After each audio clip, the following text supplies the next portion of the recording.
Konflik di antara Palestin dan Israel semakin meruncing sejak beberapa minggu lalu. Kisah ini bukan baru dan kini ia semakin memuncak. Komuniti antarabangsa, walaupun mempunyai kuasa besar dan bantahan besar-besaran terhadap perang di Gaza, telah bertukar menjadi badut semata-mata dengan membenarkan pasukan pertahanan negara tidak berdaulat tersebut melaksanakan dasar bumi hangus dan menjadikan genting Gaza menjadi sisa-sisa runtuhan dan abu. Motif di sebalik serangan yang dahsyat ini menimbulkan semula spekulasi mengenai projek terusan Ben Gurion dan kepentingan medan gas di perairan Gaza yang bernilai berbilion dolar. Genting Gaza terletak di laluan strategik yang boleh membenarkan dua benua bertemu. Perairannya pula mempunyai aset medan gas yang sangat bernilai. Israel mencadangkan pembinaan terusan yang memintas dengan mudah antara dua benua sekaligus. Projek Ben Gurion dicadangkan seawal 1960-an, akan tetapi rupa bentuk muka bumi Palestin menghalang projek ini dibangunkan. Akan tetapi, konflik terbaru yang berlaku seolah-olah menceritakan kisah yang berbeza. Apa itu projek Ben Gurion dan apa kepentingannya kepada Israel? Adakah terusan ini mampu dibina? Astrolab membawa anda projek Ben Gurion. Sebelum tu, jangan lupa subscribe Astrolab dan on loceng notifikasi anda. Assalamualaikum dan salam angkasa dari Astrolab.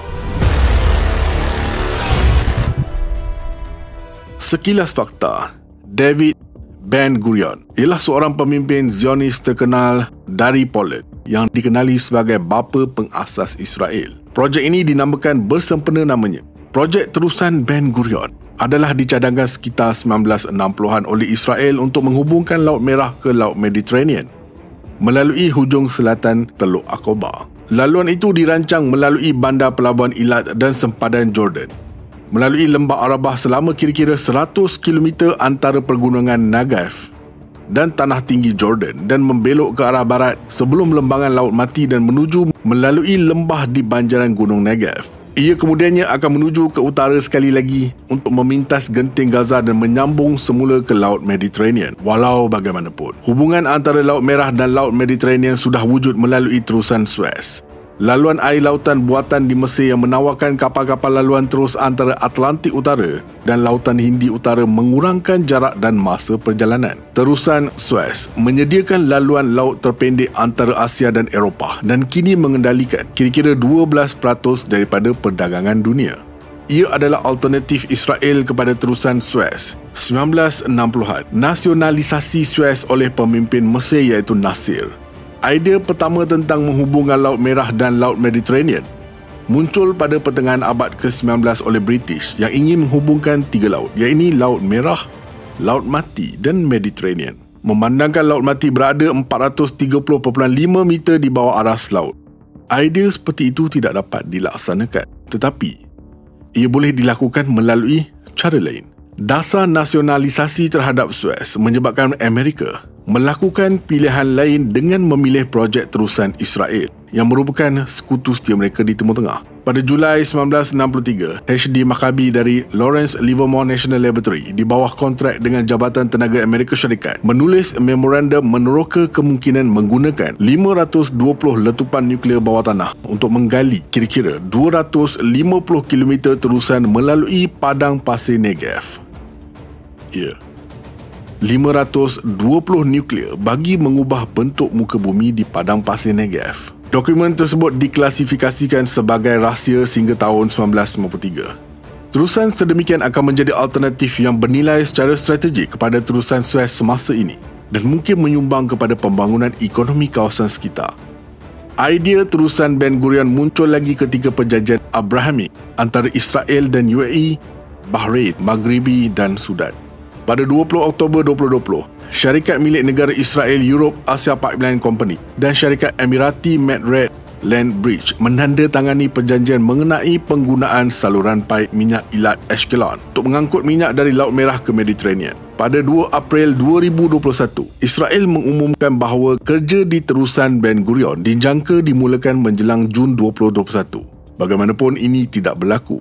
Ramai penganalisis menafsirkan penjajahan semula Israel ke atas genting Gaza pada masa ini sebagai sesuatu yang ditunggu-tunggu oleh ramai ahli politik Israel untuk memulihkan projek lama. Projek itu dinamakan sempena nama Perdana Menteri Israel, iaitu bapa mengasas Negara Haram Israel, David Ben Gurion. Apabila laluan yang dirancang dipertimbangkan dengan lebih terperinci, dapat dilihat bahawa terusan itu bermula di pinggir selatan Teluk Aqaba, dari bandar pelabuhan Eilat berhampiran sempadan Israel Jordan dan terus melalui lembah Arabah sejauh kira-kira 100 km antara pegunungan Negev dan tanah tinggi Jordan. Ia kemudian membelok ke barat sebelum Laut Mati, terus melalui lembah di banjaran Gunung Negev dan kemudian membelok ke utara sekali lagi untuk memintas genting Gaza dan bergabung dengan Laut Mediterranean di wilayah Ashkelon. Kepentingan terusan Suez untuk dunia ekonomi sangat tidak ternilai. Terusan Suez dibuka pada tahun 1867 untuk memendekkan laluan perkapalan antara Eropah, Afrika dan Asia, berbanding dengan pelayaran di sekitar pantai selatan Afrika iaitu Cape of Good Hope. Kapal boleh menggunakan terusan Suez sebagai laluan yang lebih pantas dan menjimatkan. Terusan itu penting untuk mengangkut minyak dan gas dari rantau Timur Tengah ke pasaran Eropah dan Timur Jauh. Kira-kira 25,000 kapal melalui Suez setiap tahun dan mengangkut 12 hingga 13% daripada perdagangan dunia. Pengangkutan maritim melalui Suez memainkan peranan penting dalam ekonomi dunia. Ia menyokong rantaian bekalan antarabangsa dan merangsang pertumbuhan ekonomi. Terusan Suez adalah projek ekonomi paling berharga di Mesir yang hanya pada tahun fiskal 2022 hingga 2023 mencapai hasil rekod $9.4 bilion, yakni kira-kira 2% daripada KDNK Mesir. Terusan Ben Gurion akan menjadi lebih cekap daripada terusan Suez kerana selain dapat menampung bilangan kapal yang lebih besar, ia membolehkan navigasi dua hala serentak kapal besar melalui reka bentuk dua lengan terusan. Tidak seperti terusan Suez yang terletak di sepanjang pantai berpasir, terusan Israel akan mempunyai dinding berbatu yang tidak memerlukan penyelenggaraan. Israel merancang untuk membina bandar kecil, hotel, restoran dan kafe di sepanjang terusan. Setiap cawangan terusan yang dicadangkan itu akan mempunyai kedalaman 50 meter dan lebar kira-kira 200 meter. Ia akan menjadi 10 meter lebih dalam daripada Suez. Kapal dengan panjang 300 meter dan lebar 110 meter boleh melalui terusan ini yang merupakan saiz kapal terbesar di dunia. Jika direalisasikan, terusan Ben Gurion akan menjadi hampir 1/3 lebih panjang daripada terusan Suez, iaitu sepanjang 193.3 km hingga 292.9 km. Pembinaan terusan itu akan mengambil masa 5 tahun dan melibatkan 300,000 jurutera dan juruteknik dari seluruh dunia. Anggaran kos dianggarkan 16 hingga 55 bilion dolar Amerika. Israel mampu memperoleh $6 bilion setiap tahun sesiapa yang berkuasa mengawal terusan ini, dan nampaknya hanya boleh dikawal oleh Israel dan sekutunya terutamanya Amerika Syarikat dan Britain, akan mempunyai pengaruh yang besar pada rantaian bekalan antarabangsa termasuk minyak, gas, bijirin, tetapi juga pada perdagangan dan juga perdagangan dunia secara umum. Walaupun ia bukan idea asal, mengikut kehendak beberapa ahli politik Israel, pelabuhan terakhir terusan itu mungkin akan dibina di Gaza.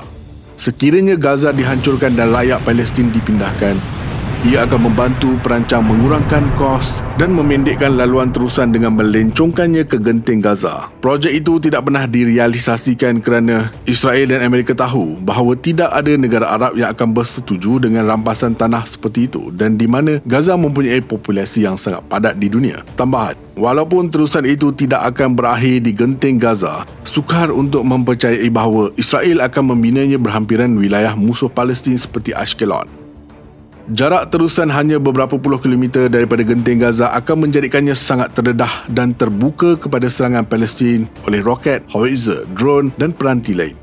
Dan itulah sebabnya prasyarat asas untuk pembinaan terusan adalah melalui kawalan tentera Israel di kawasan Gaza. Selain Israel, kuasa barat, Amerika Syarikat dan Kesatuan Eropah yang mempunyai motif untuk mencipta alternatif kepada Suez. Salurannya sempit dan cetek dan boleh tersekat atau terhalang dengan mudah. Terdapat kesesakan lalu lintas yang kerap. Sebagai tambahan kepada sekatan Mesir terhadap terusan atas sebab politik pada tahun 1950-an, 1960-an dan 1970-an, terdapat sekatan semula jadi selama seminggu 2 tahun lalu. Pada Mac 2021, terusan Suez telah disekat selama 6 hari Kerana kapal kontena Ever Given yang tersangkut di tengah-tengah laluan air akibat tiupan angin kencang dan sekaligus menyekat lalu lintas. Sekatan salah satu laluan perdagangan tersibuk di dunia telah memperlahankan perdagangan antara Eropah, Asia dan Timur Tengah dengan ketara. Sekurang-kurangnya 369 kapal sedang menunggu dalam barisan untuk melalui terusan dengan barangan bernilai $9.6 bilion. Pelabuhan, penghantar barang, kilang pasar raya, kerajaan dan pihak berkepentingan lain telah mengalami kerugian besar disebabkan beberapa faktor yang seperti dinyatakan tadi. Terusan Ben Gurion akan membawa perubahan tektonik kerana ia akan membayangi terusan Suez. Projek itu akan menjadikan Israel sebagai pusat perkapalan dunia dan perdagangan dunia. Mesir akan kehilangan monopolinya di laluan terpendek antara Afrika, Asia dan Eropah. Kemunculan saluran alternatif Israel akan memberi kesan buruk kepada ekonomi Mesir. Faktor asas yang menghalang projek itu secara praktikalnya ialah kehadiran rakyat Palestin di Gaza. Rakyat Palestin harus diusir dari kawasan itu atau diletakkan di bawah kawalan ketat yang berlaku hari ini. Selain rakyat Palestin, halangan kepada terusan itu ialah negara Arab dan lebih luas lagi dunia Islam. Percubaan untuk membina terusan dari Laut Merah melalui Israel ke kawasan Ashkelon dan Gaza boleh memulakan perang besar di Timur Tengah. Halangan kepada terusan itu ialah Rusia, China dan sekutu mereka. China dan Rusia tidak akan berdiam diri dan melihat kerosakan yang tidak boleh diperbaiki dilakukan terhadap BRICS dan New Silk Road. Jika terusan Israel diwujudkan dan Suez jatuh dari pandangan, ia akan memintas Moskow dan Beijing dari Laut Mediterranean. Atas sebab-sebab inilah, pembinaan terusan Israel boleh mencetuskan Perang Dunia Ketiga sebagaimana pengisytiharaan negara Israel mencetuskan banyak peperangan Arab Israel yang telah berlangsung selama 75 tahun. Selain Perang Dunia Ketiga, bentuk muka bumi yang sangat mencabar menyukarkan pembangunan projek ini. Bagi meratakan keadaan bentuk muka bumi di sini, jawapan yang paling mudah adalah kaedah penggunaan bom. Apa pendapat anda? Jangan lupa like, komen, share dan subscribe. Astrolab signing off from space.